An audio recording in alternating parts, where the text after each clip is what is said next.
இது ஒரு எல்லோருக்குமே தெரியும் நம்முடைய நாகரிகம். ஏன்னா நம்முடைய பிரதமர் அவர்கள் எப்பொழுதும் சொல்வது உலகத்தினுடைய தொன்மையான மொழி தமிழ் மொழிங்கிறாங்க. சமஸ்கிருதத்தை விட தொன்மையான மொழி நம்முடைய தமிழ். அப்படி இருக்கும் பொழுது மனித கலாச்சாரம் ஆரம்பத்தில் ஆதியில் இங்கிருந்து தான் மனித கலாச்சாரமே இருந்திருக்க முடியும். குறிப்பாக இங்கு இருக்கக்கூடிய நிலப்பரப்பில் இதை ஏன்னா மனிதர்கள் இருந்தனால தான் மொழி வந்திருக்கும். ஒரு தொன்மையான மொழி இருந்தனால தான் ஆதி தமிழர்கள் அங்கே இருந்திருப்பாங்க. அதனால் இன்னைக்கு நம்முடைய முதலமைச்சர் அவர்கள் 5300 ஆண்டுகளுக்கு மேலே அப்படிங்கிற ஒரு வரலாற்று சான்று நம்ம முன்னாடி வச்சிருக்கிறாங்க. ஏன்னா சயின்ஸ் எப்பொழுதுமே வளர வளர பல புதிய விஷயங்களை நாம் தெரிந்து கொள்வதற்கு ஒரு வாய்ப்பு. அதனால் இன்னும் வருங்காலத்தில் இது 5300 ஆண்டை விட பழமையான ஆண்டுன்னு சொல்வதற்கு நமக்கு ஒரு வாய்ப்பு கிடைக்கும் என்று நம்புகின்றேன். ஏன்னா கார்பன் டேட்டிங் எல்லாம் பார்த்தீங்கன்னா பயங்கர எக்ஸ்பர்டைஸ் ஆகிட்டு இருக்கு. வருகின்ற காலத்தில் இன்னும் ஒரு 10 ஆண்டுகள் கழித்து நம்முடைய தலைமுறையெல்லாம் வரும் பொழுது 5300 ஆண்டை விட இன்னும் பழமையான ஒரு காலகட்டத்தில் இங்கே கருவிகள், உபகரணங்கள், விவசாயம் அந்த காலத்திலே செய்வதற்கு தேவையான கருவிகள் என்ன இருந்துச்சோ அது எல்லாம் கூட இன்னும் பழமை என்று சொல்வதற்கு ஒரு வாய்ப்பு கிடைக்கும். அதனால் இந்த நேரத்தில் இது நம்ம எல்லோருக்கும் சந்தோஷமான ஒரு விஷயம். ஒரு தமிழனுக்கும் இது சந்தோஷமான ஒரு விஷயம். குறிப்பாக இரும்பு, அயன், அது நம்முடைய பகுதியில் 5300 ஆண்டுகளுக்கு முன்பே அது புழக்கத்தில் இருந்திருக்கிறது என்பது மிக முக்கியமான ஒரு வரலாற்று சான்று. அதை வரவேற்கின்றோம். ஒரு தமிழனாக நாம் எல்லோரும் பெருமைப்பட்டுக் கொள்ள வேண்டும் என்றும் இந்த நேரத்தில் நாங்கள் நினைக்கிறோம்.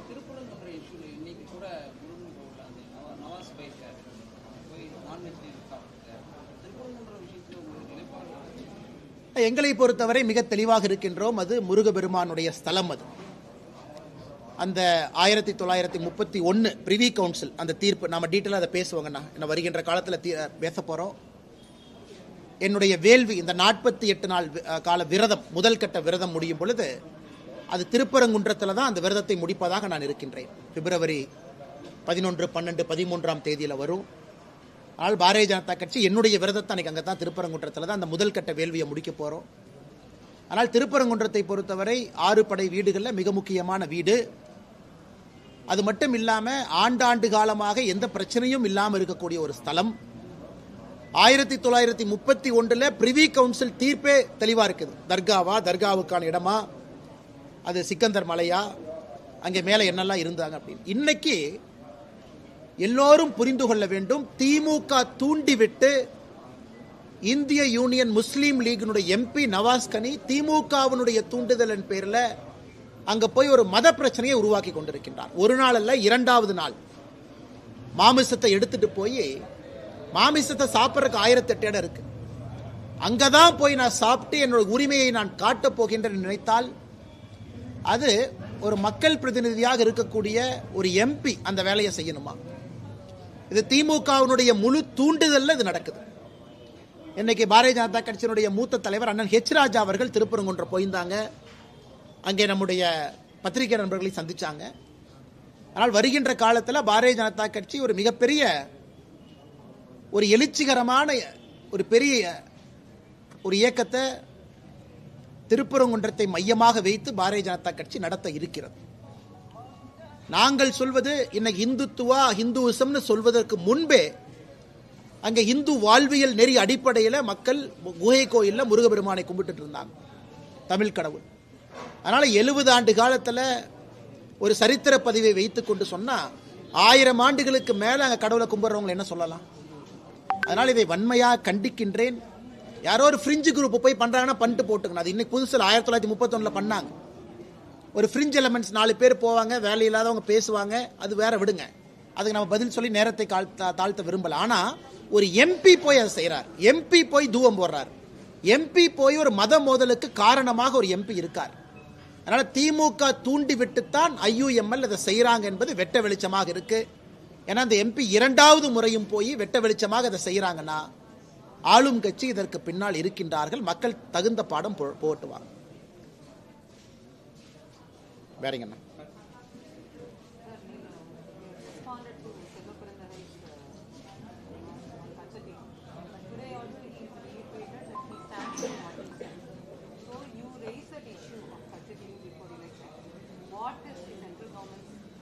மேடம், இதில் சென்ட்ரல் கவர்மெண்ட் ஸ்டாண்டை வந்து அதிகாரப்பூர்வமாக பிரதமர் அவர்கள் 2-3 மேடையில் பேசியிருக்காங்க. இதை முதலாக அந்த கிளாசிஃபைட் டாக்குமெண்ட்டை டீகிளாசிஃபை செய்யப்பட்டு அது நான் ஒரு தனி மனிதனாக போட்ட ஆர்டிஐல தான் அந்த டாக்குமெண்ட்டை வெளியே கொண்டு வந்தோம். அதன் மூலமாக தெளிவாக என்ன நடந்துச்சு, பேக்ரவுண்ட்ல என்ன நடந்துச்சு, மத்திய அரசு மாநில அரசு பேசிக்கிட்டாங்களா பேசிக்கலையா, ஏன் அவசரமா செஞ்சாங்க அப்படிங்கறது டாக்குமெண்ட்ல வெளியே கொண்டு வந்தாங்க. என்னை காங்கிரஸ் கட்சியினுடைய தமிழ்நாடு தலைவர் சொல்வது ஸ்ட்ராட்டஜிக் மேனுவர், ராஜதந்திரம், இது முட்டாள்தனம். இது போன்ற வாதத்தில் வைக்கிறாங்கன்னா கச்சத்தீவை பொறுத்த வரைக்கும் இன்னைக்கு மறுபடியும் அவங்க என்ன சொல்றாங்கன்னா, நான் கச்சத்தீவு கொடுத்தனால தான். சரி, கச்சத்தீவை நீங்க கொடுத்தீங்க, அரசியலமைப்பு சட்டம் என்ன சொல்லுது? ஒரு நாட்டினுடைய எல்லையை திருத்த வேண்டும் என்றால் அரசியலமைப்பு சட்டத்தில் ஆர்டிகல் 1ல திருத்தம் கொண்டு வரணும். கச்சத்தீவு கொடுப்பதற்கு ஆர்டிகல் 1ல திருத்தம் கொண்டு வந்தீங்களா? இல்லை. அரசியலமைப்பு சட்டத்தில் எந்த விதமான திருத்தமே கொண்டு வராம சுயலாபத்திற்காக தான் ஒரு பெரிய ஒரு இந்திய தேசத்தினுடைய பிரதமர், பக்கத்து நாட்டு பிரதமர்கள்லாம் உங்களுக்கு ஒரு நட்புறவோடு இருக்கணும், அப்பதான் நீங்க கோலோச்ச முடியுங்கிற ஒரே காரணத்திற்காக கொடுக்கப்பட்டதான் கச்சத்தீவு. கச்சத்தீவு கொடுத்தனால நமக்கு ரிட்டர்ன் என்ன வந்துச்சு? ஒன்றும் வரல, இன்னைக்கு வரைக்கும் வரப்போவதும் இல்லை. கச்சத்தீவு கொடுத்தனால இந்தியாவுடைய பவுண்டரிய செயற்கையா சுருக்கிட்டோம். அதன் மூலம் இன்டர்நேஷனல் பார்டர் சேஞ்ச் ஆனனால நெடுந்தீவு வரைக்கும் நம்முடைய மீனவர்கள் ஒரு காலத்தில் போயிட்டு இருந்தாங்க. ஏன், நெடுந்தீவில் இருக்கக்கூடிய பசுமாட்டினுடைய பால் தான் ராமநாதபுரத்தில் இருக்கக்கூடிய ராமநாத சுவாமி கோவிலுக்கு வரக்கூடிய பசும்பால் நெடுந்தீவனுடைய மாட்டிலிருந்து வரக்கூடிய பால், பசுவிலிருந்து வரக்கூடிய பால். இது ஆண்டாண்டு காலமா இருந்துச்சு. கச்சத்தீவு கொடுத்த பிறகு, எல்லையெல்லாம் மாத்தின பிறகு, பவுண்டரியே விட்டு கொடுத்த பிறகு என்ன லாஜிக் பேசிட்டு இருக்காங்க? மீனவர்களுடைய எல்லை சுருங்கிருச்சு. அது கச்சத்தீவில். அது மட்டும் இல்ல, செல்ல பெருந்தகை இன்னொன்னு புரிஞ்சுக்கணும். கச்சத்தீவில் 2 துரோகம் பண்ணீங்க. ஃபர்ஸ்ட் கொடுக்கப்பட்ட பொழுது கச்சத்தீவை கொடுத்தீங்க, அதுல மீன் வலையை உலர்த்திக் கொள்ளலாம் இருந்துச்சு. ஒரு வருஷம் கழிச்சு ஆர்டிகல் 6 அதையும் அமெண்ட் பண்ணி அங்கே மீனவர்கள் தங்களுடைய வலையை கூட உலர்த்துவதற்கு வாய்ப்பு இல்லைன்னு அதையும் மாத்திட்டீங்க. அதை யார் தீர்மானம் போட்டாங்கன்னா ஃபாரின் செக்ரட்டரி. முதல் முறையாக இந்த நாட்டினுடைய வெளியுறவுத்துறை செயலாளரும் ஸ்ரீலங்காவுடைய வெளியுறவுத்துறை செயலாளரும் 2 பேரும் சேர்ந்து ஆர்டிகல் 6 ரத்தம் பண்ணிட்டாங்க. கச்சத்தீவை கொடுத்தது மாபெரும் தவறு. கொடுக்கும் போது விவசாய, குறிப்பா மீனவ சொந்தங்கள்கிட்ட இல்ல தீவு கொடுத்தாலும் பரவாயில்ல, ஆனா நீங்க வலைய போட்டுக்கலாங்கிறதுக்காக டிராமா பண்ணீங்க. ஒரு வருடம் கழித்து the rights to put fisherman net அதுவும் போயிருச்சு. பாபா அட்டாமிக் ரிசர்ச் சென்டருக்கும் கச்சத்தீவுக்கு என்ன சம்பந்தம்? காதல எப்படி எல்லாம் பூ சுத்துறாங்க. கச்சத்தீவு கொடுத்ததற்கு நியாயமாக காங்கிரஸ் கட்சியும் திமுகவும் தமிழகத்தில் ஒருத்தருடைய வீட்டுக்கு போய் மன்னிப்பு கேட்கணும். ஒரு வீட்டுக்கும் ஏறி இறங்கி மன்னிப்பு கேட்கணும். ஆனா இன்னைக்கு தைரியமா பேசுறாங்கன்னா சரித்திரமும் புரியவில்லை. ராஜதந்திரம்னு ஒரு வார்த்தை, ராஜதந்திரத்தை பத்தி பேசுற ஆட்களை பாருங்க. இப்ப பாரதிய ஜனதா கட்சியினுடைய ஸ்டாண்ட் என்னன்னு மேடம் கேட்டாங்க. உங்களுக்கு தெரியும், நாம ஒரு ஆட்சியில் இருக்கிறோம். சமீபத்தில் இலங்கையினுடைய அதிபர் இந்தியாவுக்கு வந்துட்டு போயிருக்கிறாங்க. முதல் விசிட் இந்தியாவுக்கு வந்துட்டு சைனாவுக்கு போனாங்க. அதன் பிறகு அங்க சைனாவுடைய அச்சுறுத்தல் உங்களுக்கு தெரியும். இதை இத்தனை ஆண்டு காலம் கழித்து ஒரு பிரதமர் இதை பொதுவெளியில பேசுறாங்கன்னாவே கச்சத்தீவு தமிழகத்தினுடைய உரிமையை நிலைநாட்டுவதற்கு பிரதமர் உறுதுணையாக நிற்பார் என்கின்ற நம்பிக்கை முழுவதுமாக எனக்கு இருக்கு. இல்லாட்டி பிரதமர் ஒரு அரசியல் மேடையில் அதை பேச மாட்டாங்க. ஒரு தனி மனிதன் போட்ட ஆட்சியில் எடுத்த டாக்குமெண்ட்டை பிரதமர் அவர்கள் அரசியல் மேடையில் பேசுறாங்கன்னா அதற்கான வேலையிலே பிரதமர் இறங்கி இருக்கின்றார்கள் என்று நாங்கள் நம்புகின்றோம். என அதிகாரப்பூர்வமாக நான் என்ன சொன்னாலும் தப்பா இருங்க, எனக்கு தெரியாது. பிரதமர் அங்கேயும் தமிழகத்தினுடைய உரிமையை நிலைநாட்டி கொடுப்பார் என்கின்ற முழு நம்பிக்கை எனக்கு இருக்கு. ஏன்னா இவங்கெல்லாம் சேர்ந்து தப்புனது, காங்கிரசும் திமுகவும் சேர்ந்து தவறு செய்ததை பிரதமர் அவர்கள் சரி செய்வார் என்கின்ற முழு நம்பிக்கை எனக்கு இருக்கு.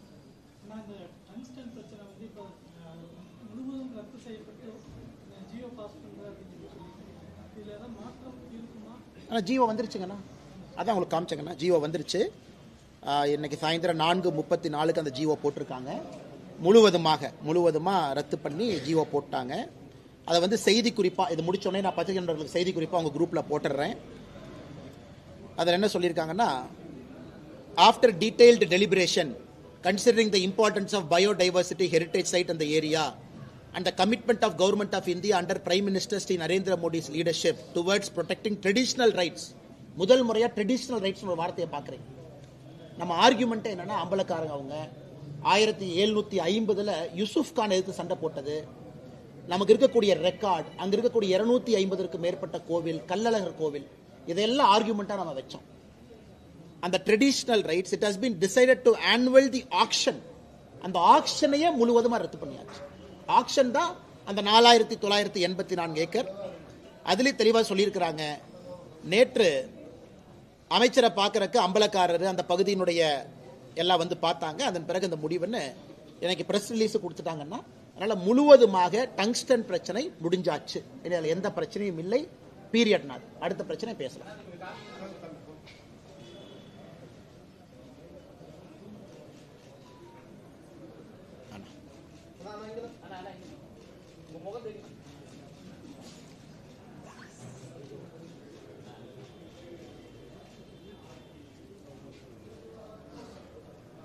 வேறங்க madam.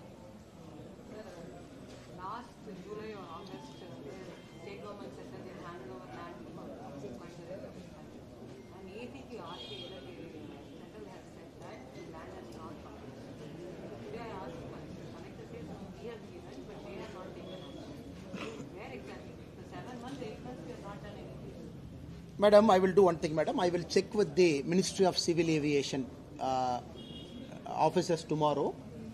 Today, tomorrow. I will update you tomorrow, madam. Because exactly what is the process? Did the state government completely give it? Did they start the process? Is the land document, everything given to them? And whether they have taken over the land completely. I will check with the Civil Aviation Department. By tomorrow, I will give you an update, madam.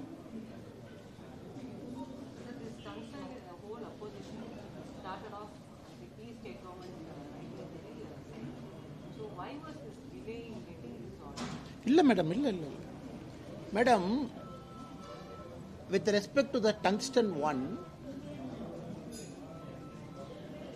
the state government till November 2024, when the auction process was completed, never wrote a letter saying we are opposing the auction. The auction went on, auction happened. After that, when a said private company has given the auction, taken the auction, then the local or village friends, brothers and sisters have opposed. The DMK was only politicizing the whole issue. There is no need for assembly resolution. In a democratic framework, why do you want to make a central government as enemy? ஒரு அரசியலமைப்பு சட்டத்துக்குள்ளேங்க, இந்தியாவுடைய அரசியலமைப்பு சட்டத்தில் எதற்காக மத்திய அரசை எனிமையாக மாற்றணும்? தப்பு பண்ணது திராவிட முன்னேற்ற கழகத்தினுடைய அரசு. லெட்டர் ஆதாரம் இருக்கு. அவங்க எழுதும் பொழுது எங்கேயும் இங்கே டங்ஸ்டன் வரக்கூடாதுன்னு சொல்லல. பாதுகாக்கப்பட்ட பயோடைவர்சிட்டி ஏரியா 477 ஏக்கர் அப்படின்னு சொல்லி கொடுத்தாங்க. 1.9 ஸ்கொயர் கிலோமீட்டர். எல்லாம் வந்ததுக்கு அப்புறம் மக்கள் ஆக்ஷன் வந்து இரண்டாவது டிரான்ஸ்ல ஆக்ஷன் போட்டு ஆக்ஷன்ல யாருமே எடுக்கலீங்க. அதுவும் மாநில அரசுக்கு தெரியும். 4th ரவுண்ட் ஆக்ஷன்ல தான் இதை பிக் பண்றாங்க. ஆக்ஷன் ப்ராசஸ் நடக்கும் பொழுது மாநில அரசுடைய அதிகாரிகள் மத்திய அரசை போய் சந்திச்சுட்டு வர்றாங்க. ஆக்ஷன்ல இருக்குன்னு அவங்களுக்கு தெரியும். அதனால இந்த முழு விஷயமே பாரதிய ஜனதா கட்சியை பொறுத்தவரை நாங்கள் ஒரு ஆக்கப்பூர்வமான கட்சியாக நடந்து காட்டியிருக்கின்றோம். பிரச்சனை சரி, எப்படி சரி பண்ணலாம், யாரை போய் பார்க்கலாம், யார்கிட்ட பேசலாம், இது எப்படி கொண்டு வரலாம், நாங்கள் அதை செஞ்சிருக்கிறோம். திராவிட முன்னேற்ற கழகத்தை போல அரசை போல அது எப்படி அரசியல் பண்ணலாம், இதில் எப்படி மக்களை இன்னும் துன்பத்துக்குள்ளாக்கலாம் அப்படின்னு நாங்கள் செய்யலாம். அதான் அடிப்படையிலே இருவருக்கும் நடந்திருக்கக்கூடிய வித்தியாசம். இது இங்க மட்டும் இல்லைங்க, மீத்தேன், ஹைட்ரோ கார்பன், இதே விஷயத்தை தான் பாரதிய ஜனதா கட்சி கையாண்டோம்.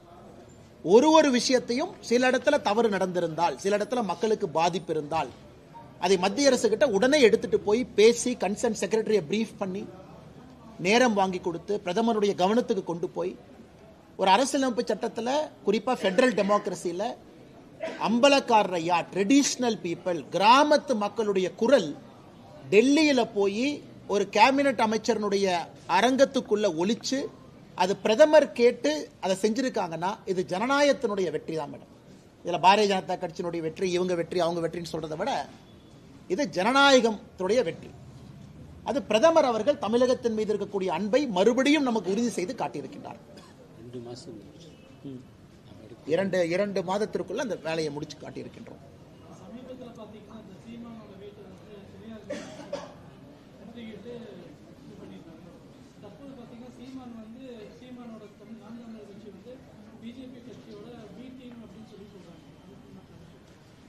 நான் இப்போ உதாரணத்திற்கு இது இப்படி பாருங்கண்ணே, இந்த விஷயத்தை திருப்பி இப்படி பார்ப்போம். பாரதிய ஜனதா கட்சியில் அண்ணன் ஹெச் ராஜா உட்பட பல மூத்த தலைவர்கள் பெரியார் அவர்களுடைய முரண்பாடுகளை மக்கள் மன்றத்தில் வச்சுக்கிட்டு இருக்காங்க. ஒரு லீடருக்கு ஒரு ஸ்டைல். நான் இந்த கட்சியினுடைய மாநில தலைவராக, கட்சியினுடைய நிலைய தலைவர் என்ன சொல்றோம்னா, பெரியாருடைய முரண்பாடுகள் இருக்கு, அதை கோவிலுக்கு வெளியே ஒரு வாசகம் வச்சிருக்கீங்கன்னா அதை தூக்கி பொது இடத்துல வச்சிடறோம். பார்க்குறவங்க பாருங்க, பார்க்காதவங்க போங்க. நாங்க பெரியாருடைய கொள்கையை ஏற்கவில்லை என்றாலும் பெரியாரை நாங்க அவமானப்படுத்த போறதில்லை. அவர் பாட்டுக்கு அவர் இருக்காரு, எங்க பாட்டுக்கு நாங்க இருக்கோம். நாங்க எதையும் நாங்க ஏத்துக்க போறதில்லை. மக்கள் பெரியாரை எல்லாம் மறந்து கடந்து புது ஜெனரேஷன் வந்துகிட்டு இருக்காங்க. இவர்களுடைய அரசியல் லாங்குவேஜ் இன்னைக்கு வேற, இது எங்களுடைய இது. இப்ப சீமான் அண்ணன் வேற ஒரு அப்ரோச் எடுத்திருக்காங்க, அது அவர் அப்ரோச். ஆனா பாரதிய ஜனதா கட்சி பெரியார் அவர்களை பற்றி பேசி இருக்கக்கூடியது கன்சிஸ்டன்டா தான் எங்க ஸ்டாண்ட் இருக்கு. மேபி டிஃபரன்ஸ் மாறி இருக்கலாம், இன்டென்சிட்டி மாறி இருக்கலாம். பெரியார் அவர்கள் முரண்பாடு இருக்கு, ஆனா பெரியாரை வச்சு நாங்க அரசியல் பண்ண விரும்பல. தாண்டி போயிட்டோம். பெரியாரை தாண்டி எப்போ நாங்க போயாச்சுங்க. இன்னைக்கு ஆக்கப்பூர்வமான டெவலப்மெண்ட் அரசியல், இதற்கே எங்களுக்கு நேரம் சரியா இருக்கும் பொழுது பெரியாரை பேசி அதுக்கு ஒரு 4 பேர் ஆர்ப்பாட்டம் பண்ணி, அதுக்கு நம்ம கட்சிக்காரங்க 4 பேர் போய் 2 பேர் சேர்ந்து கண்ணாடி உடைச்சு போலீஸ் ஸ்டேஷன்ல எஃப்ஐஆர் போட்டு அது 30 வருஷம் கோர்ட்டுக்கு ஏறி இறங்கி, இது ஆக்கப்பூர்வமான அரசியல் எனக்கு தெரியலங்கண்ணா. அண்ணன் சீமான் அவருடைய பாதை அவர் பாதை, எங்க பாதை எங்க பாதை. நாங்க ஆக்கப்பூர்வமா டெவலப்மெண்டல் பாலிடிக்ஸ் பேசுறேன். பேசல, நான் கல்வியை பத்தி பேசுறேன், பொருளாதாரத்தை பத்தி பேசுறேன், விஞ்ஞானத்தை பத்தி, வேளாண் துறையை பத்தி தான் நாங்க பேசுறோம். எங்களுக்கு அது போதும் என்று நினைக்கின்றோம். மக்கள் அதை தான் விரும்புறாங்கன்னு நாங்க நினைக்கிறோம். ஆனால் நாங்கள் பெரியாரை தாண்டி எப்பொழுதே வெளியே வந்து விட்டோம். தேர்தல் வாக்குறுதியில் ஏறக்குறைய 350க்கு மேல வாக்குறுதிகளை நிறைவேற்றிட்டோம், சொல்லாத திட்டங்களை நிறைவேற்றிட்டோம் அப்படின்ற மாதிரி சொல்லியிருக்காரு. நீங்க எப்படி பார்க்கறீங்க? நீ முதலமைச்சர் நிறைய பொய் பேச ஆரம்பிச்சிட்டாருன்னு அர்த்தங்கண்ணா. ஏன்னா எலெக்ஷன் வரப்போது 1 வருஷம் இருக்கு. ஸோ முதலமைச்சர் அவர்கள் இந்த எலெக்ஷன் வர்றதுக்கு 1 வருஷம் நிறைய பொய் பேசினாரு. அப்புறம் 3 வருஷம் பொய் பேசாமல் இருந்தாரு. இப்போ பொய் பேசுறதுக்கு நேற்றுலேருந்து ஆரம்பிச்சுட்டாருன்னு அர்த்தம். எப்போ முதலமைச்சர் அவர்கள் தேர்தல் வாக்குறுதின்னு ஒரு வார்த்தையை பயன்படுத்துறாங்களோ அன்னைக்கு முதலமைச்சர் நமக்கு வெளிப்படையாக சொல்லாமல் என்ன சொல்றாங்கன்னா, நான் இன்னையிலேருந்து பொய் பேச ஆரம்பிச்சிட்டேன் தமிழக மக்களே, இது 2026 எலெக்ஷன் வரைக்கும் பொய் பேசுவங்கிறத நேற்று நம்ம கோடிட்டு காட்டியிருக்கிறாங்க. அதுதான் திமுகவுடைய தேர்தல் வாக்குறுதி. தேர்தல் வாக்குறுதியை பற்றி பேசுவதற்கு அருகதை இல்லாத ஒரு கட்சி திராவிட முன்னேற்ற கழகம். இப்பவும் கேட்கிறோம், இவ்வளவு பேசுறீங்க, வெள்ளை அறிக்கை கொடுப்பதற்கு என்ன பிரச்சனை? 511 தேர்தல் அறிக்கை எல்லாம் போட்டுட்டு லைன் பை லைன் இந்த டேட்ல ஜிஓ போட்டோம், இதுதான். இப்போ நீங்க கேட்குறீங்க டங்ஸ்டன் ஜிஓ காட்டுங்க, நான் ஜிஓ காட்டுறேன் பாருங்க. ஸோ ஜிஓ போட்டு இந்த தேர்தல் வாக்குறுதி இந்த நாள் நிறைவேற்றி விட்டோம் என்று சொன்னால் பிரச்சனை முடிஞ்சது இல்லைங்க. நான் நிறைவேற்றிட்டேன் 70% நிறைவேற்றிட்டேன், 60%. நம்ம மக்களுக்கு தேவை. ஓகே, ஒரு வெள்ளை பேப்பர் எழுதி கொடுங்க ஐயா பார்க்கலாம். எதுக்கெல்லாம் வெள்ளை பேப்பர் போடுறீங்க? ஆவுனா அசம்பிளி ரெசல்யூஷன் போடுறீங்க. திமுக தேர்தல் வாக்குறுதின்னு அசம்பிளியில் ரெசல்யூஷன் போடுறதுக்கு என்ன பிரச்சனைங்கண்ணா? எதற்கெல்லாம் ரெசல்யூஷன் போடுறாங்க? சட்டப்பேரவையில் நாங்கள் மக்கள்கிட்ட சொல்லி ஆட்சிக்கு வந்திருக்கோம். அடுத்த சட்டப்பேரவை கூட்டத்தில் இதுதான் எங்களுடைய ரெசல்யூஷன், பாருங்க, எல்லா மக்களும் படிச்சுக்கங்க. அது செய்யாதவரை யாரும் திமுகவை நம்ப போவது கிடையாது.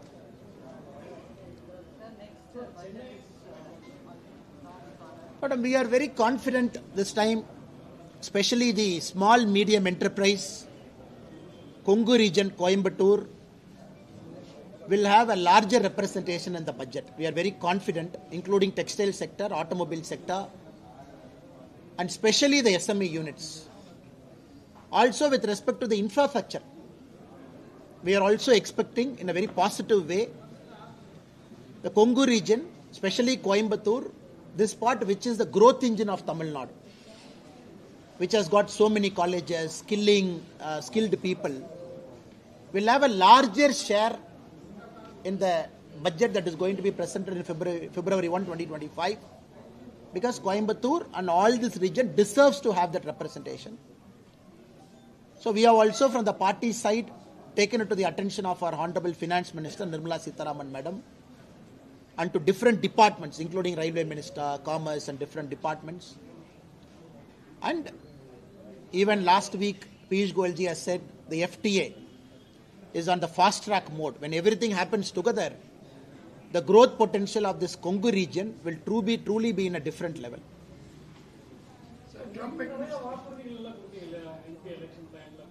ஒரு சாதாரண மனிதனாக என்னால் என்ன வாக்குறுதி எல்லாம் செயல்படுத்த முடியுமோ செயல்படுத்தி கொண்டே இருக்கின்றோம். NIA, நேஷனல் இன்வெஸ்டிகேஷன் ஏஜென்சி, மிக முக்கியமாக நம்ம கோயம்புத்தூர் கொடுத்தது நார்கோட்டிக்ஸ் கண்ட்ரோல் பியூரோ. இரண்டும் உள்துறை அமைச்சர் அவர்கள் கோயம்புத்தூருக்கு கொடுப்பார்கள் என்கின்ற நம்பிக்கை இருக்கு. கடிதம் போட்டிருக்காங்க, பதில் கடிதம் எழுதியிருக்காங்க. அதுபோல ஒன்னொன்னு ஃபாலோ பண்ணிட்டு இருக்கோம். அதனால் எங்களை பொறுத்தவரை கோயம்புத்தூர் மட்டுமல்ல, மாநில தலைவராக தமிழகம் முழுவதுமே கடமை, கட்சி கடமை இருக்கு. எல்லாவற்றையும் ஒன்றொன்றாக டங்ஸ்டன்ல இருந்து மீத்தேன் ஹைட்ரோ கார்பன்ல இருந்து தமிழக மக்களுக்கு ஆதரவாக பாரதிய ஜனதா கட்சி எப்பொழுதும் நிற்கும். எதுங்கண்ணா எதுங்கண்ணா அண்ணே, ஒரு விஷயத்தை நீங்க புரிஞ்சுக்கணுங்கண்ணா, ஒரு விஷயம் நீங்க புரிஞ்சுக்கணுங்கண்ணா. அதாவது நாங்க we are committed to people. வெற்றியோ தோல்வியோ அது ரெண்டாவது. இது லைஃப் லாங் பாண்ட். 1 வருஷம் 6 மாசம். ஏன்னா 1 வருஷத்துக்குள்ள அடுத்த பிரச்சனை வந்துடும். 1 வருஷத்துக்குள்ள பிரச்சனையுடைய ரூபம் மாறிடும். அதனால எங்களுடைய கமிட்மெண்ட் லைஃப் லாங். இது 1 வருஷம் 2 வருஷம் அடைக்க விரும்பலீங்கன்னா லைஃப் லாங்கா இந்த மண்ணிற்கு நாங்கள் கடமைப்பட்டிருக்கின்றோம். வேலையை செய்து கொண்டே இருப்போம். Sir, Trump administration has given a lot of prominence to India, but at the same time, the birth rights have been taken. So the 14th Article 14 of the American Constitution, I don't know, every president has got a right. ஒரு ஜனாதிபதிக்கும் அவருக்கான உரிமை இருக்கு. அதை இப்ப இருக்கக்கூடிய ஜனாதிபதி Donald Trump அவருடைய reading வந்து குறிப்பா ஏலியன்ஸா இருக்கலாம் அல்லது நான் சிட்டிசன்ஸ் அந்த ப்ராசஸ்ல இருந்தாலும் கூட அவர்களுக்கு பிறந்திருக்கக்கூடிய குழந்தைகளுக்கு பிறப்புரிமை அடிப்படையில் குடியுரிமை இல்லை என்கின்ற கருத்தை வச்சிருக்கிறாங்க. அது நம்முடைய வெளியுறவுத்துறை அமைச்சர் ஜெய்சங்கர் அவங்க சொல்லியிருக்கிறாங்க. அதிகாரப்பூர்வமாக லீகலாக முறைப்படி அமெரிக்காவில் அந்த மாதிரி இருக்கக்கூடிய இந்தியன் ஏலியன் வெளியே அனுப்புறாங்கன்னா முறைப்படி அனுப்ப வேண்டும். முறைப்படி நாங்க ஏத்துக்கிறோம் அப்படின்னு. ஆனால் ட்ரம்ப் அவர்களை பொறுத்தவரை அவர் ஒரு விதமான அரசியலை மக்கள்கிட்ட எடுத்திருக்கிறாங்க. இது ஒரு புது விதமான அரசியல். ஏன்னா ஒரே நாளில் இவ்வளவு எக்ஸிகியூட்டிவ் ஆர்டர், WHO இருந்து வெளியே வந்திருக்கிறாங்க. குறிப்பா பாரிஸ் அக்கார்ட்ல இருந்து வெளியே வந்திருக்கிறாங்க. டேரிஃப் போட்டிருக்காங்க மெக்சிகோ, கனடாக்கெல்லாம். அடுத்து பிரிக்ஸ் நாடுகளுக்கு போட போறோம், சைனாக்கு போட போறோம்னு. அதே நேரத்தில் நாம் புரிந்து கொள்ள வேண்டும், அமெரிக்காவுடைய வெளியுறவுத்துறை செயலாளர் செக்ரட்டரி ஆஃப் ஸ்டேட் சந்தித்த முதல் வெளியுறவுத்துறை செயலாளரும் ஜெய்சங்கர் அவர்கள் தான். இவ்வளவு நாம் பேசினாலும் கூட இந்த ட்ரம்ப் அரசு இந்தியாவிற்கு எவ்வளவு மரியாதை கொடுக்கறாங்க அப்படிங்கிறது முதல் நாளே அமெரிக்காவுடைய வெளியுறவுத்துறை செயலாளர் சந்தித்த இன்னொரு வெளியுறவுத்துறை செயலாளர் ஜெய்சங்கர் அவர்கள். அதனால் எனக்கு நம்பிக்கை இருக்கிறது, இந்த சின்ன சின்ன விஷயங்கள் எல்லாம் தாண்டி யாருக்கும் பாதிப்பு ஏற்படாத அளவுக்கு இந்தியா அமெரிக்காவுடைய உறவு இருக்கும் என்பது என்னுடைய நம்பிக்கை.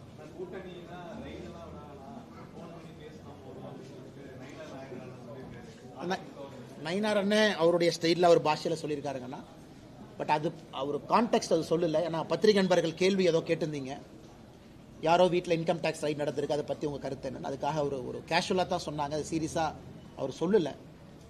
அதே நேரத்தில் கூட்டணியெல்லாம் ரொம்ப சீரியஸான விஷயம். ஒரு கட்சியும் அவங்களுக்கு என்ன கிடைக்கும், அவங்க என்ன விட்டு கொடுக்குறாங்க, அந்த கூட்டணி மூலமாக லாபமா நட்டமா எல்லாம் கால்குலேட் பண்ணித்தான் ஒரு கூட்டணி தமிழ்நாட்டில் அமைதுங்க. நான் யாருமே பொதுவாக ஒரு கூட்டணிக்கு போறதில்லை.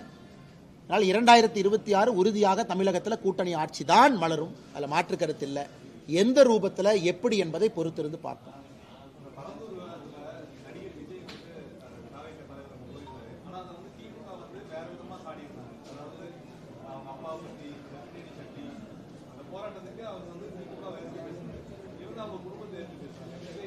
எங்களை பொறுத்தவரை அது விஜய் அவர்களாக இருக்கட்டும், சீமான் அவர்களாக இருக்கட்டும், யாராக இருந்தாலும் கருத்து சுதந்திரம் அவங்களுக்கு இருக்கு. தந்தை பெரியாரை பத்தி சீமான் சொல்றாங்க, கருத்து சுதந்திரம் இருக்கு. கருத்தா எதிர்த்தா ஒரு ஜனநாயகத்துக்கு நல்லது. இப்ப விஜய் அவர்கள் பரந்தூரை பத்தி ஒரு கருத்து வச்சிருக்காங்க. உதாரணத்துக்கு பாரதிய ஜனதா கட்சி சார்பா நாங்க ஒரு பெரிய விளக்கம் கொடுத்தோம். மத்திய அரசுக்கும் இதுக்கு என்ன சம்பந்தம், பரந்தூரும் பன்னூரும் நீங்க கொடுத்தீங்க, நாங்க அப்ரூவ் பண்ணோம் ரெண்டையும். அதில் பரந்தூர் செலக்ட் பண்ணாங்க. அதுக்கு முன்னாடி பரந்தூரும் மாமந்தூர் அனுப்பிச்சாங்க அதிமுக ஆட்சியில். திமுக வந்த பிறகு மாமந்தூர் தூக்கிட்டு அவங்க 2 புது ஊரை போட்டாங்க. மத்திய அரசை பொறுத்தவரை மாநில அரசு அனுப்பக்கூடிய பட்டியல்ல மத்திய அரசு என்ன பார்ப்பாங்க, பக்கத்துல விமான நிலையம் இருக்கா, இங்கே சுற்றுச்சூழல் பிரச்சனை இருக்கா, 2-3 விஷயத்தை பார்த்து அனுமதி கொடுப்பாங்க. ஆனால் இன்னைக்கு சென்னைக்கு விமான நிலையம் வேண்டுமா, கட்டாயமா வேண்டும், அதுல எந்த மாற்று கருத்து இல்லை. ஏன்னா இந்தியாவில் ஒரு பெரிய நகரத்தில் சிறிய விமான நிலையம் Chennai, Delhi 5000 acre, Hyderabad 5000 acre, Bangalore 4000 acre. கோயம்புத்தூர்காரங்க ரொம்ப கோபமா இருக்கிறீங்க, அண்ணா எங்களுக்கு 300 ஏக்கர் கூட இல்லை, அங்க நீங்க 2000 ஏக்கரை பத்தி பேசுறீங்க. சென்னை வெறும் 1000 ஏக்கர். ஆனால் இன்னைக்கு விஜய் அவர்கள் போய் சில விஷயத்தை பார்த்துருக்கிறாங்க, நீர்நிலைகளை பற்றி சொல்லியிருக்கிறாங்க. இதை சரி செய்வதற்கு மாநில அரசு முயற்சிக்கணும். அது விஜய் அவர்களாக யாரு வேண்டுமானாலும் சொல்லட்டும். மத்திய அரசா நாங்க என்ன கேட்கிறோம், ஒரு ப்ரொபோசலை கொடுங்க, செஞ்சு காட்டுறோம். இதான் எங்களுடைய ஸ்டாண்ட். அதனால விஜய் அவர்கள் சொல்லி இருக்கக்கூடிய கருத்துல நியாயம் இருக்கு. அதை மாநில அரசு சரி செய்ய முடியும்னா சரி பண்ணுங்க. அரசியல் கட்சிகள்ல வேலை தானே. எல்லோரும் அதை ஒரு பிரச்சனையா மக்கள் கவனத்தை கொண்டு வர்றாங்க அரசுகிட்ட. அதனால் திமுக அரசு யாராக இருந்தாலும் கூட, யார் பரந்தூரை பற்றி யார் கருத்து சொன்னாலும், அது விஜய் அவர்களாக இருக்கட்டும், சமூக ஆர்வலராக இருக்கட்டும், வேறு எந்த கட்சியாக இருந்தாலும், அந்த பிரச்சனையை சரி செய்ய முடியுமான்னு யோசிச்சு பாருங்க. அதுதான் நாங்க கேட்கிறோம். எங்களுக்கு இந்த ப்ராஜெக்ட் டிலே ஆகக்கூடாது. பரந்தூரோ பன்னூரோ அது மாமந்தூரோ இன்னொரு ஊரோ. ஏன்னா இன்னைக்கு பரந்தூர் விமான நிலையத்தை ஆரம்பிச்சா அது செயல்பாட்டுக்கு வருவதற்கு 10 ஆண்டுகள் ஆகும். 10 ஆண்டுகள், 10 வருஷம் வேணும் கட்டி முடிச்சு வெளியே கொண்டு வரக்கு. அதனால் நீங்க இன்னும் 1 வருஷம் 2 வருஷம் 3 வருஷம் டிலே பண்ணீங்கன்னா இது கோயம்புத்தூர் ஏர்போர்ட் கதை மாதிரி ஆயிடும். கோயம்புத்தூர் ஏர்போர்ட் எப்போ வந்திருக்கணும்? கோயம்புத்தூர் மக்களுக்கு இந்த வழி தெரியும். இன்னும் லேண்டு கொடுப்பாங்களான்னு. இப்போ மேடம் அவங்க கேட்டாங்க, கொடுத்தேன் கொடுக்கலன்னு சொல்றாங்க. அந்த வடிவேலு காமெடி மாதிரி வந்துச்சு வரலிங்கிறாங்க, பதில் சொல்லுங்க. அதற்கெல்லாம் வழி கொடுக்காம வேகமாக இதை செய்து முடிக்க வேண்டும் என்பதுதான் எங்களுடைய கோரிக்கை. அண்ணே ஒரு விஷயத்தை நல்லா புரிஞ்சுக்கங்க அண்ணே, டங்ஸ்டனை பொறுத்த வரைக்கும் அது வரவில்லை என்றாலும் பிரச்சனை இல்லை. அப்படி பாருங்க, அது வரலினாலும் பிரச்சனை இல்லை, வேற இடத்துல எடுத்துக்கலாம். ஆனா இன்னைக்கு சென்னை பக்கத்தில் விமான நிலையம் வர வேண்டும் என்பது நிச்சயம், அது கட்டாயம். ஆனால் நாங்கள் சொல்வது பரந்தூர் பன்னூர் மாமந்தூர்னு சொல்ல, விமான நிலையம் வேண்டும். விமான நிலையத்தை கேன்சல் பண்ணாதீங்க. அது இந்த ஊரா அந்த ஊரா அதுக்கு அடுத்த ஊரா. நீங்க ஊர் மக்களை போய் பாருங்க, காம்பன்சேஷனை இரட்டிப்பாப்புங்க, 4 மடங்கு ஆக்குங்க, மக்களுக்கு வாழ்வாதாரத்துக்கு இன்னொரு ரீசெட்டில்மெண்ட் கொடுங்க, பேங்க் லோன் ஃபெசிலிட்டேட் பண்ணுங்க, இதெல்லாம் பண்ணுங்க. அதான் நான் கேட்கறது. நான் பரந்தூர் பன்னூர் மாமந்தூர்ங்கிற வார்த்தையே பயன்படுத்தல. திருப்போரூரும் ஃபர்ஸ்ட் கொடுத்த அதிமுக லிஸ்ட்ல இருந்துச்சு, திருப்போரூர் இருந்துச்சு. ஆனால் நாங்கள் சொல்வது ஏதோ ஒரு ஊர் மத்திய அரசு அப்ரூவ் பண்ணி இன்னும் வேலையை ஆரம்பிக்காம இருந்தாலும் கூட மாற்றுவதற்கு வாய்ப்பு இருக்கு, செய்யுங்கன்னு தான் நாங்க சொல்றோம். இல்ல பரந்தூரே நாங்க சமாதானப்படுத்துறோம், ஒரு குரூப் ஆஃப் 5 மினிஸ்டரை போடுறோம், பொதுப்பணித்துறை அமைச்சர் தலைமையில் 5 அமைச்சரை போடுறோம் குழுவை. அந்த அமைச்சர் அங்கேயே போய் இருந்து மக்கள்கிட்ட பேசி பிரச்சனைக்கு ஆன் த ஸ்பாட் தீர்வு, காம்பன்சேஷன் அதிகப்படுத்துறோம், உங்களுக்கு கொடுக்குற ஆல்டர்னேட் லேண்டை மாற்றி கொடுக்குறோம், ஏதோ ஒன்று பண்ணி சால்வ் பண்ணுங்கன்னு தான் நாங்கள் சொல்கிறோம். அதற்காக தயவு செய்து விமான நிலையம் வேண்டாம் என்று சொல்லாதீர்கள் என்பதுதான் எங்களுடைய அடிப்படை. இது அதுக்கு தீர்வு வரணும் அல்லனே. கமிட்டி நீங்க ஏதோ யாரை கமிட்டி போகணும், சீனியர் மோஸ்ட் 5 மினிஸ்டர் அனுப்புங்க, சம்பந்தப்பட்ட துறையில் இருக்கிற அமைச்சர் அனுப்புங்க. ஏன்னா ஆன் த ஸ்பாட் அவங்க டெசிஷன் எடுக்கட்டும். ஆனால் நீங்க முதலமைச்சர் இதில் வேகம் காட்டி பிரச்சனையை தீர்க்க முடியுமான்னு பாருங்க. 900 நாளுக்கு மேல ஆர்ப்பாட்டம் போகுதுன்னா, ஒரு நாள் 2 நாள் 900 டேஸ், எத்தனை நாளைக்கு மக்கள் அங்க ஆர்ப்பாட்டம் பண்ணுவாங்க? பிரச்சனையை தீர்த்து கொடுங்கன்னு தான் நாங்க சொல்றோம். எனக்கு தெரியாதுங்கண்ணா, நீங்க சொன்ன காங்கிரஸ் கட்சி தலைவர் அவருடைய தொகுதி அங்கதான் வருது. அதனால அடுத்த பாரதிய ஜனதா கட்சியினுடைய மாவட்ட தலைவர்கள் லிஸ்ட் இன்னும் 2-3 நாள்ல வந்துருங்கண்ணா. இன்னும் 2-3 நாட்கள்ல அடுத்த லிஸ்ட் நாங்க வெளியிட்டுருவோம். எங்களுடைய நோக்கம் இந்த மாத இறுதிக்குள்ள எல்லா ப்ராசஸையும் முடிக்கணும் அப்படிங்கிறது தான் நம்முடைய தேசிய தலைமையினுடைய நோக்கம். அதை வேகமாக செயல்படுத்தி கொண்டிருக்கின்றோம். மாநில தலைவர் அரசு பண்ணி எப்போ வேணுமோ கொடுத்துடலாங்கண்ணா. அதாவது ப்ராசஸ் என்னன்னாங்கன்னா, மாவட்ட தலைவர்கள் முடித்த பிறகுதான் மாநில தலைவருக்கான ப்ராசஸை ஆரம்பிப்போம். ஆனால் எங்களை பொறுத்தவரை மாவட்ட தலைவர் ஆன எல்லா தேர்தலையும் இந்த மாத இறுதிக்குள்ள வேகமாக நடத்தி முடிக்க வேண்டும் என்பது எங்களுடைய நோக்கம். அதன் பிறகு அல்லது அதை ஒட்டியே மாநில தலைவருக்கான அந்த ப்ராசஸையும் முடிச்சிருக்கோம். சரிங்களாண்ணே? நன்றி.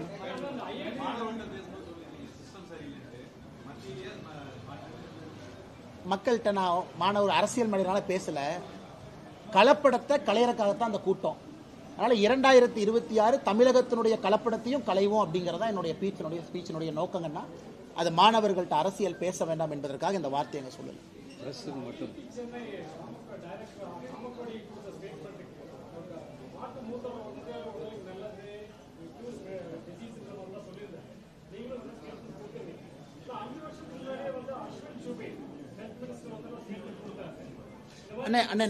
நான் சொல்றதுன்னு ஒரு நிமிஷம், நான் சொல்றதுன்னு சில விஷயங்களை நான் பொதுவெளியிலே பேச மாட்டேன். காரணம், தனிப்பட்ட விஷயம். எனக்கு என்னுடைய மதம் எனக்கு தனிப்பட்ட விஷயம். உதாரணத்திற்கு பசுவனுடைய கோமுத்ரான்னு நம்ம சொல்றோம். இன்னைக்கு அதை பொதுவெளியில பேச வேண்டிய அவசியம் இல்லை. சில பேர் ஏத்துக்குவாங்க, சில பேர் ஏத்துக்க மாட்டாங்க. அதைத்தான் நான் சொன்னேன். அதனால் ஐஐடி டைரக்டரை தயவு செஞ்சு இப்படி பார்க்காதீங்க. அவருடைய ஆளுமை வேறு விஷயத்தை பாருங்க. கம்ப்யூட்டர் சயின்ஸில் இந்தியாவில் நிபுணத்துவம் பெற்றவர், நேஷனல் செக்யூரிட்டி அட்வைசரி போர்டில் இருக்கிற மனிதர், ஆர்டிஃபிஷியல் இன்டெலிஜென்ஸில் ஒரு பெரிய ஒரு நிபுணர். அப்படி பாருங்க. தயவு செஞ்சு ஒரு ஐஐடி பேரை கொண்டு வந்து ஐஐடி மெட்ரா அவர் தனிப்பட்ட முறையில் தனிப்பட்ட ஒரு விஷயத்தில் கோஷாலையில் பேசியது அங்கேயே மறந்துடுவோம். இது வந்து ஒரு அஃபீஷியல் கெப்பாசிட்டி பேசியிருந்தாருன்னா வேற. அதான் என்னுடைய முதல் கட்ட விஷயங்கள். இரண்டாவது, அஸ்வினி சோபே இல்லை, ஆஸ்கர் பெர்னாண்டஸ் அவங்க காங்கிரஸ் அமைச்சர் பாராளுமன்றத்தில் பேசியிருக்காங்க. நீங்க இன்னும் அரசியலா போகணும்னு சொன்னா ஆஸ்கர் பெர்னாண்டஸ் அவர்கள் காங்கிரஸ் அமைச்சர், அவங்க பார்லிமெண்ட்ல காங்கிரஸ் பேர்ல போய் அதுக்குள்ள போக விரும்பலீங்கன்னா, கேரளால கம்யூனிஸ்ட் கட்சி அவங்க கோமுத்ரா கவுட யூரின் எடுத்து அவங்க ப்ராடக்ட் பண்றாங்க, அதுக்குள்ள நான் போக விரும்பல. அது எனக்கு தேவையில்லாத வேலை. ஏன்னா அது தனிப்பட்ட முறையில் ஒன்று இருக்கட்டும். பொது வெளியில பேசுவதற்கு 10,000 விஷயங்கள் இருக்கும் பொழுது எதற்கு டைவர்ட் ஆகி இன்னொரு பக்கம் போகணும் அப்படிங்கறதா என்னுடைய விஷயம்.